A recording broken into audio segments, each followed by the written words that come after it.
skies. Oh, maybe lie George. Yeah, it looks gorgeous, just coming up to 10 to 7 this morning. It also looked glorious yesterday evening, didn't it? We've seen some beautiful images Yeah, definitely. over the last several Oh, days. this sun also. This Look was at this. amazing, just as the sun was setting in central London. This gorgeous rainbow just arched across Westminster Abbey there in the foreground, and right over the Palace of Ah, Westminster, big rainbow. Oh, where the Queen today? Just now. Now, oh, beautiful. Look like, oh no, turn up. People are expected Huh? to Oh, that gather one, that through one's central okay. London today, lining That the one. procession route. The Queen's coffin No, will be it taken. turn up. Yeah, Charlotte Gallagher is at the Mall for us this morning, talking to some of those people who are waiting. Good morning, Charlotte. I know some of them have been there.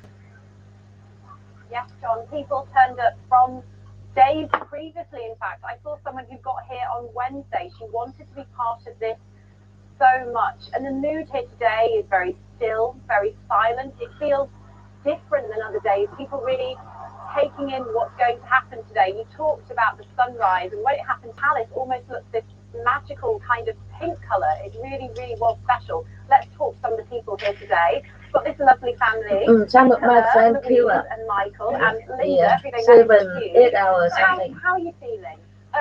Excited, sad obviously, but also very excited. This is a monumental occasion and we wanted to be a part of it and part of the history of our country.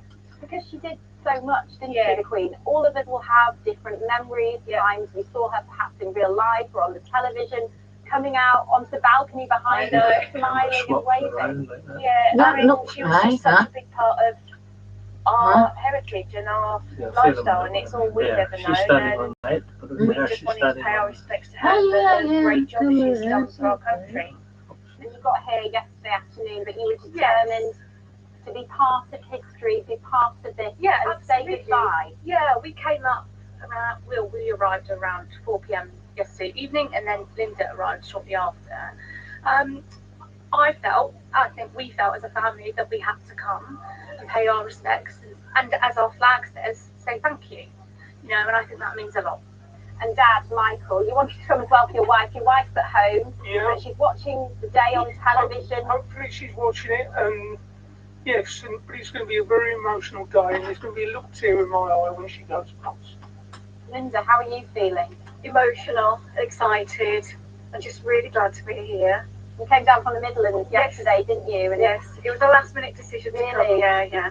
what did the Queen mean to you? Just everything really. She was just a steadfast. You just feel safe when she was here. Just just a lovely, lovely lady. And my mum loved her. You know, lots of people have been telling me how much the Queen reminded them of their mum, of their She actually grandma. did. She did actually remind me of my mum. She got the same smile. That generation that lived through so much and saw so much. Yeah, it was lovely. And it's lovely for you as well. You've made friends in the queue. Well, yes, I came alone, and then they said, "I'm asking you to come and sit by you," and they adopted me for the night. Yeah, and that's been really lovely. Everybody's just been really friendly, and they want to enjoy the occasion. Yes, it's sad and it's emotional, but you want to meet people, you want to talk to people, and that's the enjoyment of it. You also want to celebrate the Queen's Yes, life. absolutely. What a life she Yeah, had. I mean, on the throne for 70 years, probably we won't see anything like that again, you know, and we want to celebrate her and what she achieved. So that's why we're here. And Michael, what are your favourite memories of the Queen? I was at her coronation, Oh, were you? yes, and 70 years I'm here, no passing away. 7 decades, fantastic achievement. And you never would have thought when you were there as a child that she would have been on that throne for so long. Absolutely not, but we're very privileged to have had her. We are Very indeed. privileged. Thank you so much. Thank you so much. Thousands and thousands more people coming down here. I'm sure I saw people arriving with their chairs from 4 or 5 o'clock this morning. They want to be part of this day. Thank you to the Queen and say goodbye. Charlotte from the Mall, thank you very much indeed. Look at that, doesn't it look beautiful this morning? Stunning, absolutely stunning. London looks gorgeous ahead of this day. And wasn't it lovely to see some smiles there in the crowd. People celebrating a great life, well lived, as well as mourning that loss today. I know a very, very solemn day ahead, and as you say, the atmosphere in the crowds that have gathered over the last few days has been incredible. I know you've been in the queue, haven't you? Meeting people there, all been part of the experience. And every single person, Charlotte, every person has their own very personal reason and a different reason for coming. A family connection, a memory of the coronation. Just every single person has a story and a reason for being here. And for you watching this morning, a reason for joining us over the TV as well. And at 5 minutes to 7, I can tell you it is a beautiful morning here in London. Skies are really glorious. This is the live shot where we are this morning at Westminster Abbey. Of course, the focus of much of today's events. Westminster Abbey, where Queen Elizabeth was married as a young woman, where she was then crowned in 1953, and today where her family and dignitaries and leaders from around the world will gather to say farewell to her ahead of that second service then this afternoon at Windsor Castle. Yes, Windsor, where the journey ends. We will be live in Windsor in the next half hour here on the programme, but for now, for viewers in the UK, it's time to get the news, the travel and the weather where you are. I go off today. I need to call. Now, around 500 heads of state and foreign dignitaries have arrived here in London to attend the Queen's state funeral this morning. It will be, quite simply, one of the biggest gatherings of royalty and politicians hosted in the UK for decades, with guests including the US President Joe Biden, New Zealand's Jacinda Ardern, and the Prime Minister of Canada, Justin Trudeau, when his own father was Prime Minister. And along with his wife Sophie, he's been speaking to the BBC's Michelle Hussain about Canada's and his own special relationship with the late monarch. I was 7 years old. I remember I had to rush back from school to meet her, and I'd actually been told these were the only shoes that fit me, and I needed to keep them cold muddy. So I remember just before running home having to go into the school washroom with a buddy of mine, cleaning off my shoes so I could have clean shoes for meeting the Queen. What was your father's relationship with her like? How did he describe her to you at that moment and later? He had a tremendous respect and affection for her. I think the two of them got along very, very well. Obviously, he was repatriating the Constitution, which he did in 1982, from the British North America Act to be our own Canadian Constitution. There was a lot of work with her and making sure that everything worked out well. It was a time of change then, and there were tricky moments that they must have had to navigate together. There was separatist sentiment, there was a referendum in Quebec, there was Republican sentiment as well. What's your sense of how she approached and navigated those? She always understood that internal political discussions weren't something that she needed to get involved in. It doesn't matter what your opinion is. In these times of change and of chaotic living in so many ways, this capacity for stillness and detachment, perspective, and deep listening is crucial. You have talked, Prime Minister, though, about this being the end of a chapter of shared history between Britain and Canada. What do you think the next chapter looks like? I think a lot of this is steadiness and continuity. In my first audience with King Charles, we talked about things that he and I have spoken about for years now. He knows my passion for the environment, for reconciliation with Indigenous peoples, his ability to continue and extend the work that the Crown has done in Canada for decades. Through your children's lifetime? Yes, I do. I think there is an extraordinary stability in our system of democracy. You will miss her, I think. I'm still absorbing. For me, just coming to London and not being able to see her is something. Is it because she also reminds you of your father and your childhood? There's something beyond perhaps others who've been in your position? No, you know what? No. She was enough all on her own. That my affection for her and my missing her is real. Happy Silent. That was Canada's Prime Minister Justin Trudeau with Prime Minister Thủ tướng speaking to Canada. BBC's Michelle Hussein about their relationship with the late monarch. It is exactly at 7 o'clock. We are live at Westminster Abbey this morning for BBC Breakfast.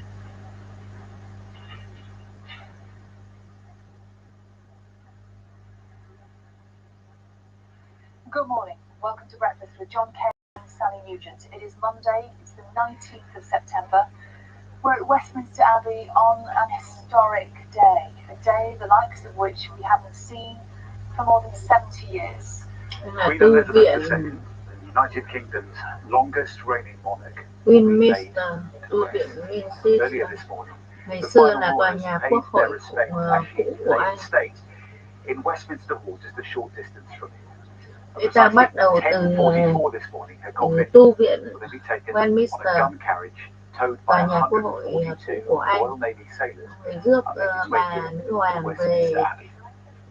chỗ State funeral service lâu will start đài here at ở exactly Windsor, 11 bên o'clock. ngoại thành London, Afterwards, đi khoảng thousands will độ line the route of a procession along Whitehall 40-45 onto phút the thì Mall and past Buckingham Palace before making the journey in the state hearse to Windsor, where the Queen will be buried alongside her husband, Prince Philip. Our royal correspondent Daniela Relf looks ahead now to a momentous day. One of the things we are trying to do is to take all that emotion, all that interest, all that care that we can see in the queue for the lying in state, that we can see in the parks where people are laying flowers, and feel that we have managed in the Abbey to provide a focus for that. We've put it into words, we've given the grief somewhere to go. The guest list will see a congregation of prime ministers and presidents, of kings and queens, many of whom met King Charles at Buckingham Palace last night. They will attend the funeral alongside many charity workers and campaigners also invited. I didn't expect out of the 2,000 people that were going to be this chap from Glasgow coming down to be part of it as a recipient of an MBE. It's quite an honour. Few of us will have experienced anything like what we'll see at Westminster Abbey. BBC News, Westminster Abbey. It is a day the likes of which most of us simply never see. Indeed, we'll be joined now by our BBC royal correspondent Sarah Campbell. Good morning, Sarah. The last 11 days, we've seen such powerful moments, haven't we, all over the UK, but today is when this chapter in our history ends. Yeah, and it has been a real journey, I think, over the last 11 days, from those first images of the coffin leaving through the gates of Balmoral, that sort of beautiful, tranquil, peaceful, private place, of course, the place that she died on Thursday, the 8th of September, and then the journey through the Scottish Glens to the Scottish capital, the laying at rest there, and then the flight down to RAF North Pole, to the drive through the rain, people standing on the roads, getting out of their cars to watch as that state hearse went by, the final night in Buckingham Palace, and then being brought to Westminster Hall, where hundreds of thousands of people have travelled the length and breadth of the country and beyond to come and just spend a few moments with her.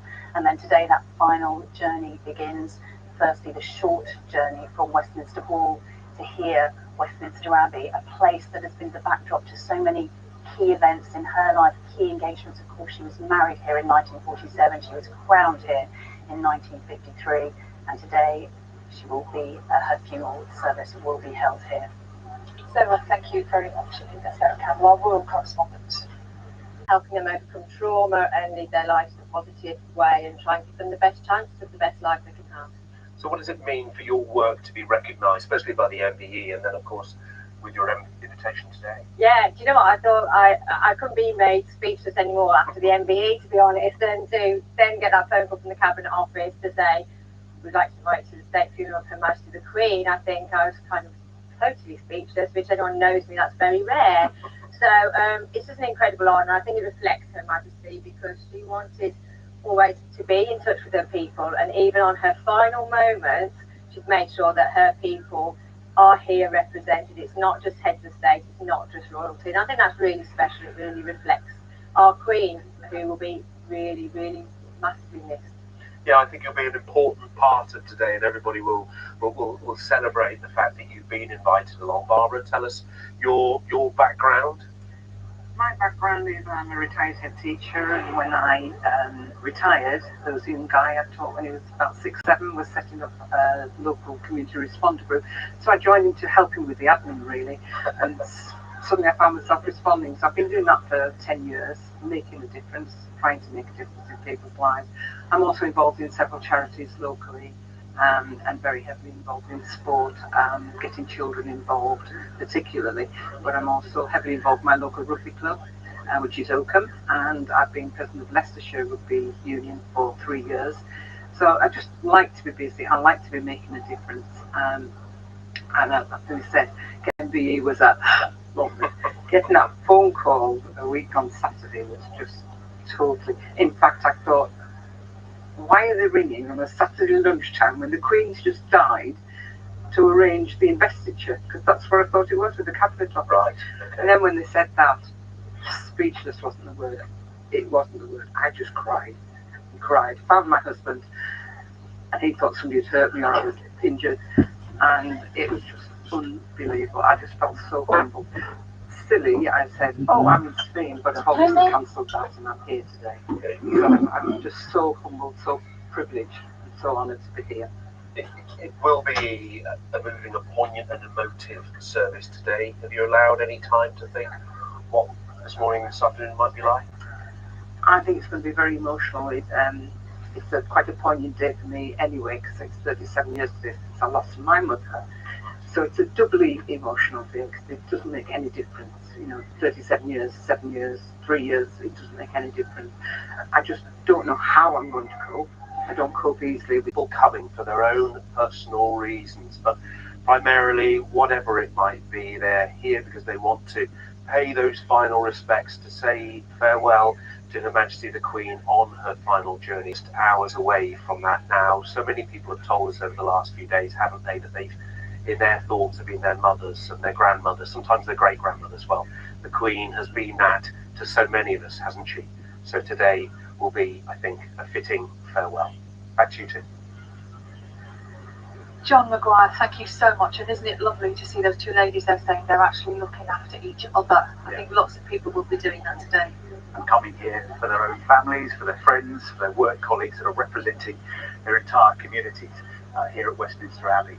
It's a good thing that the weather looks like it's going to be favourable today. It's been a bit miserable at times over the last few days, and it is autumn here in the UK, but the wind has dropped. It's quite a still and peaceful morning.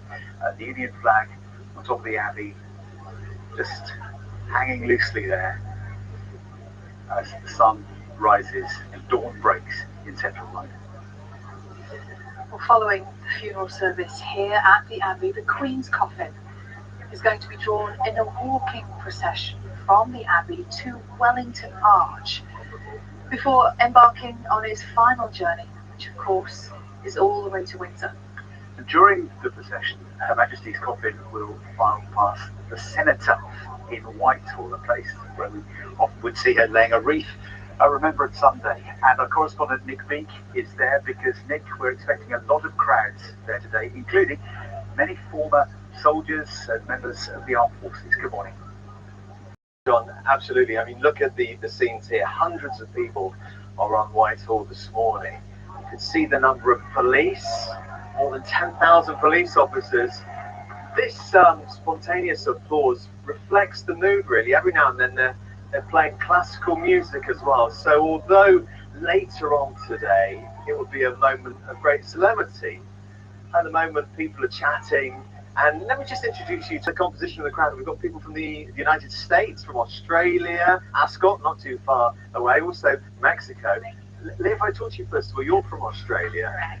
When you think about the moment the Queen's coffin will pass by later today, what do you think will be going through your mind? I mean, I already feel completely emotional. I mean, after, what like an hour stands, real, went and saw her lying in state, it's going to be an emotional day. You made the time to see the lying in state? Yeah, we did. Got there 2:30 yesterday, and then got in about 11:30 last night. went home for an hour and back here. So yeah, it's amazing.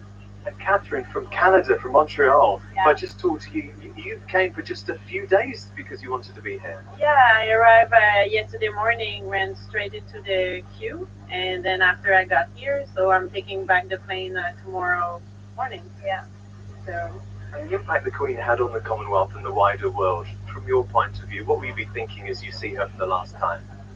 Well, I think all she did for, like, she gave 70 years of her life, so it was not a big deal to come and wait for 10 hours. Yeah. Jennifer, you're from Ascot, so the Queen, in a way, was a neighbour of yours when she was certainly in Windsor. That's how we feel. You know, she's resided in Windsor now for so long, with COVID coming over, and yeah, you know, we like to see her. Not always out in the town, but obviously if there's any big event, you know, with Ascot being a small place, Windsor being a small place, they actually fill it so quickly, and there's a fantastic atmosphere there.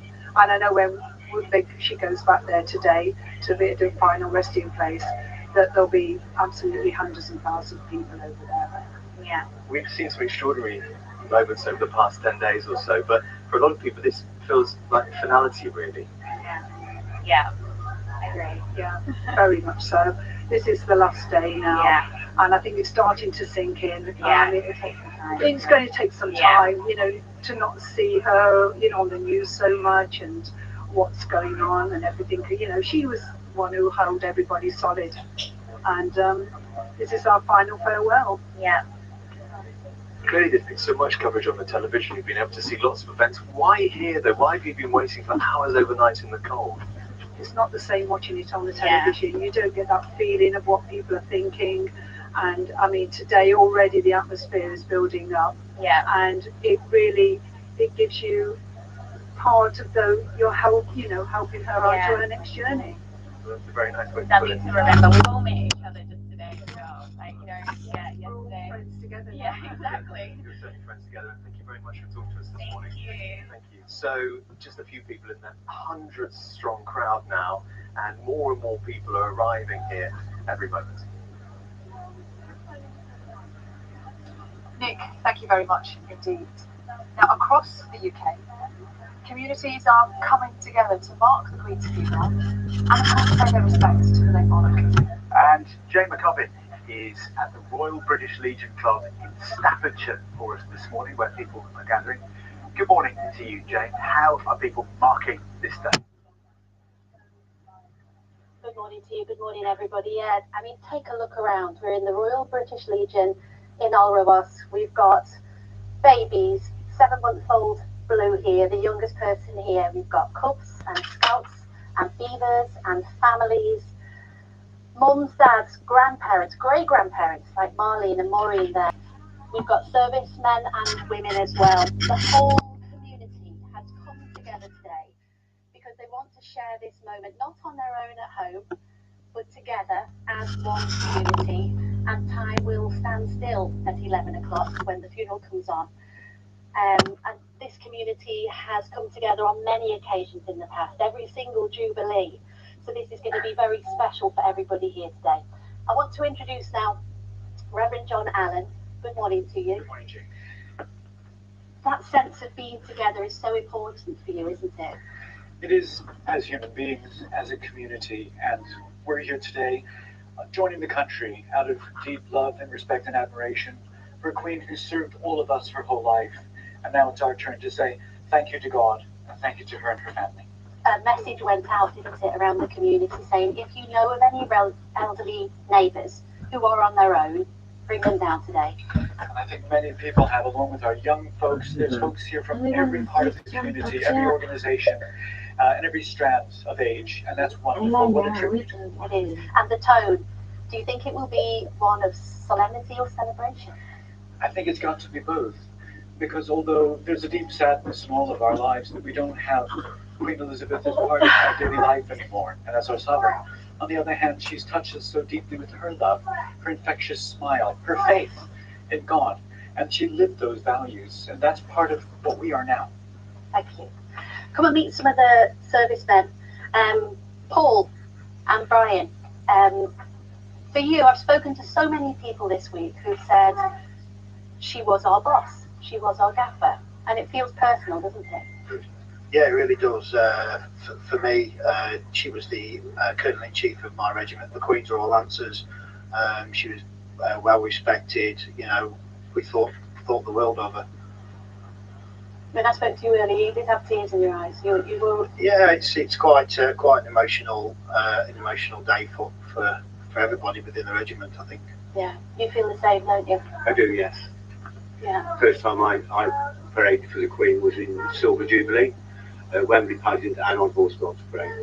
You're a 17-year-old. I was 17 years old, yeah. My very first parade in the Regimental Corps of Drums of Staffordshire Regiment. So you're all together today. You can see everybody here. Such an outpouring of respect here that the place really is full. They've been up since 5 a.m. would you believe it, making cakes and getting refreshments ready, because this is a community that really wants to be together. Let me introduce Amy now. You can see everybody resplendent in their uniforms this morning. Let me introduce Amy. Who's here with the guides? I'm representing Oriwest Girl Guiding. Obviously, out of respect for the Queen, it's the last chance today for us to be able to take that promise. And she's been our patron since 1951. So it's just quite an emotional day for us all, especially since she's been in Girl Guiding since 4 years old. It is really, really hard to think about all these changes. From the side there, I can't do anything. And that's from tomorrow on. It will no longer be the Queen. Maybe. Difficult day for so many people. But wherever you're watching this morning, whether you're with other people, whether you're watching it alone, BBC Breakfast and the BBC generally here to guide you through the coverage of the next few hours. Isn't it brilliant to see everybody looking after each other, being kind? In the crowds as well. Noticed that I was walking through the Royal Parks last night, and people, strangers who had come alone, who were making friends and just chatting and supporting one another. Yeah, lovely. Now, for more than 40 years, the Royal Yacht Britannia served the royal family, travelling more than 1 million nautical miles around the globe for state visits, official receptions, honeymoons and holidays. It was decommissioned in 1997, but the Queen described it always as somewhere that she loved, where she could truly relax, she said. Now, our Scotland correspondent Lorna Gordon joins us now aboard Britannia. Lorna, what is the atmosphere like there this morning? Good morning from the Royal Yacht Britannia. It's sombre here, it's subdued, it is reflective. You see behind me the ship's bell. That's the only place where the name of Britannia is marked, and we have one of the former members of staff, it's known as a yachty, with us now. Jeff Hughes, you were the chief cook. I was one of the chief cooks on it, Britannia. yeah. What was it like when the Queen was on board? It was brilliant because it was a home from home for the Queen. It was a place where she could relax and enjoy herself without the pressure of the media or the public here. And she was very relaxed all and enjoy herself without the pressure of the media or the public here. And she was very relaxed all the time on here. You got a sense of how fond she was when you saw how visibly emotional she was when the ship was decommissioned. She looked as if she was holding back her tears. Yeah, it was another sad day. It was, I must say, Her Majesty the Queen and all of us had tears in our eyes that day. That was a really sad day for the decommissioning, because the yacht has done so much for the British, and especially with the Queen on board. Yes, it's interesting. We've seen so much over the last few days, this mixture of a family grieving in private and also ceremony, and in a very different way. You saw the family relaxing, but also this was a place of ceremony, of occasion, a state place as well. Yeah, well, the Royal Yachtsmen, we were a family. Although we were all Royal Navy, we were still family, and the Royal Family made us feel family. The Queen was brilliant. She would come on board and I'd saw her, and if she was on for any length of time, she would actually come and meet all the members of the crew. It would be official walk around, and she would actually meet everybody, and they made you relaxed and easy to talk to. The very first time I met them, I was a bit apprehensive, but once they started talking to you, it was easy. And the conversation would go, you know, they'd ask you questions, you answered, and it was good. Did she have a favourite part of the ship?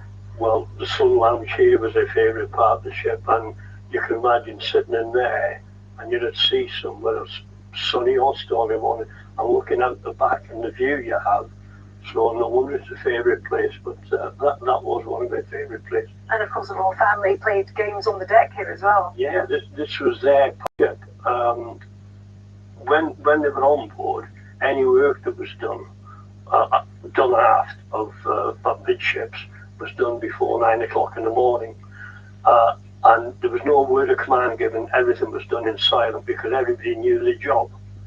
And then after 9 o'clock, this part of the ship was the royal part. They could relax, play the games and do whatever. But also, when we used to have our own part of the ship on the forecastle, if we were playing deck hockey, volleyball, the royal family and the Queen, they would come on the Royal Bridge and they'd watch us. So you had both ends of the spectrum there, you know, so it was good. And have you many meetings with the Queen? Which ones stand out? Oh, there's quite a few, but I think one of the best is when we were staring the Christmas pudding. That was, and the actual day when you seen the photograph that we were doing it, as we were pouring the alcohol and rum in, the Duke says, "Make sure it all goes in, Chief." And then the Queen just burst out sitting down there, relaxed, with no pressure, and actually laughing with the tears coming down their faces. And you had a private audience as well? Yes, I was looking up just before the last trip I done on the Royal Yacht with Her Majesty the Queen. I had a private audience for about 10 minutes with herself and Prince Philip. And she asked me about what I intended to try and do when I was going outside, what my family was like, and it was brilliant. It really was. Well, Jeff, thank you very much for that. And to play us out, we have piper Stephen Dewar. He's going to play one of the Queen's favourite piping songs, It's Flowers of the Forest.